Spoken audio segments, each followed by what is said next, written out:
Les colonies françaises ont utilisé des travailleurs locaux, dits indigènes, d'une manière peu honorable pour le moins. Ce que l'on nommera ici l'empire colonial français comprendra uniquement les territoires occupés par la France au début du XXe siècle.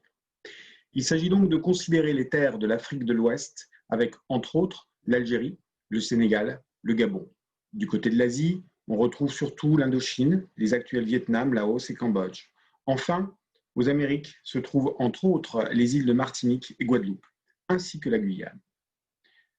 Dans ces territoires, les indigènes ont très rapidement été sollicités pour travailler pour le compte des colons et de l'empire colonial, comme esclaves dans certaines colonies, poursuivant ainsi des siècles d'esclavagisme, finalement aboli en 1848, mais perpétué aussi sous des formes dissimulées jusqu'au milieu du XXe siècle en certaines régions de l'Empire français.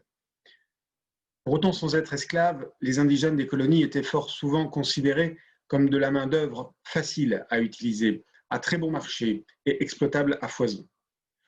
Comprenons-nous bien, les habitants des régions colonisées étaient officiellement considérés comme français. Dans la République, à partir de 1870, il était même important de montrer cette intégration dans l'Empire.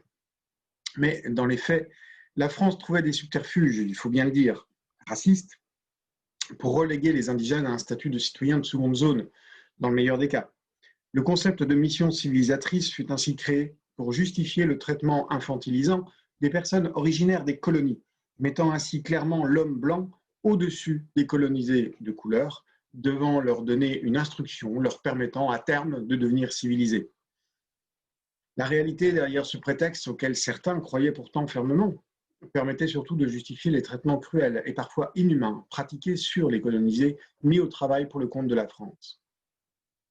Bref, l'empire colonial français est malheureusement porteur d'une exploitation violente et rude des indigènes, forcés à travailler pour le compte d'entreprises françaises, publiques ou privées, pour un gain misérable et dans des conditions de travail difficiles et finalement peu regardantes quant à la sécurité. Si certaines qualités sont trouvables dans ces colonies, ce n'est pas dans le travail et l'exploitation faite des populations.